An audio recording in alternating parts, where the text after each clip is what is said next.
Why does bond formation take place? Can you give me the answer? Yes, it takes place because atoms are always in a constant struggle to reach the stable state. And what is this stable state? Well, if the atoms have only one shell, then the stable state is achieved when 2 electrons are present in it.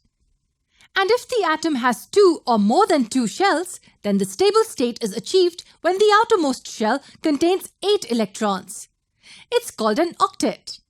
But the stable state is seen only in case of a few elements. We know that elements like helium, neon, argon, etc. have atoms with such desired electronic configuration. But what about the case of atoms which do not have this octet? Yes, they will participate in bond formation. That means they will either give or take or share electrons.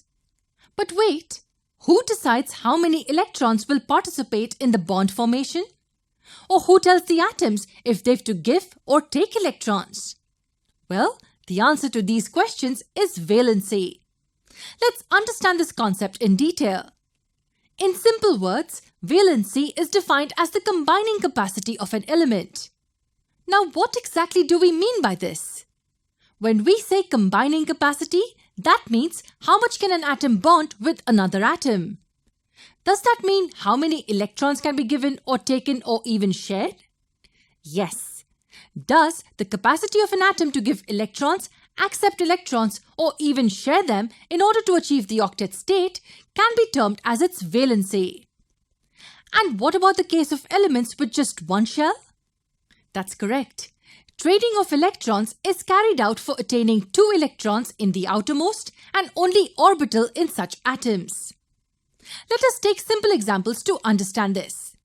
In case of hydrogen, we have just 1 electron in the outermost shell. That means it has to somehow add 1 more electron to the outermost shell. Thus, we find that the valency of hydrogen is 1 as it accepts or sometimes even shares electrons with atoms of other elements. So, can you tell me the valency of oxygen now? The electronic configuration of oxygen is 2, 6. That means it has 6 electrons in the outermost shell.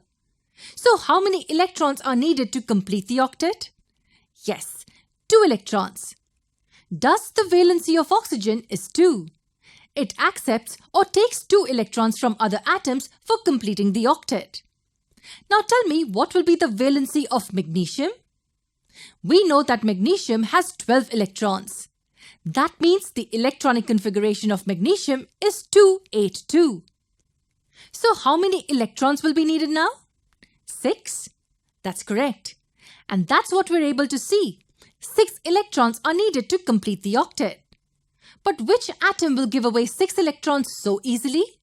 Is it even possible? Not really. Then how will magnesium complete its octet? This is where the concept of donating electrons comes into the picture.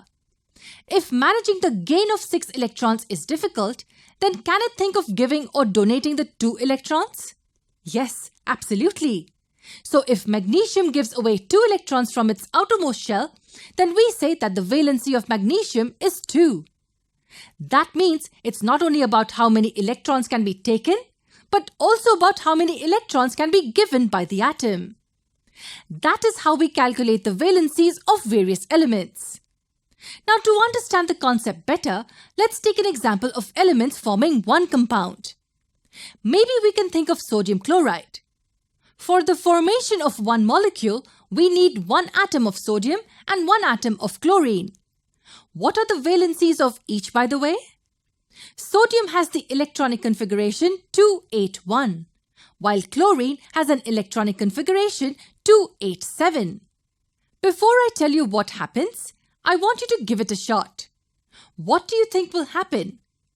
Doesn't this indicate that sodium will donate 1 and chlorine will accept 1 electron to complete their respective octet state? Yes, that's absolutely correct. And that is what helps in the formation of sodium chloride molecule. Chlorine needed 1 electron which it got from sodium, and sodium gave 1 electron as it was the easiest way to achieve stability. So the valency of both sodium and chlorine is 1. Does this mean that only elements having the same valency always combine together to form a bond? Not really. Just take the simple example of a water molecule. We have seen that the valency of hydrogen is 1 while that of oxygen is 2. Here, hydrogen needs 1 electron while oxygen needs 2 electrons. Both need electrons. So how do the atoms combine in this case? How will the bond formation take place then? Well, they will both share electrons with each other. But how? It's not that straightforward. We will understand it in one of our future videos. For now, we have to know that one atom of oxygen combines with 2 hydrogen atoms to give us 1 water molecule. This is how atoms with different valencies combine with each other to form compounds. Now that we know how the concept of valency works, let's have a look at how the atoms come together to form independent units. Let's discuss the concept of molecules in the next video.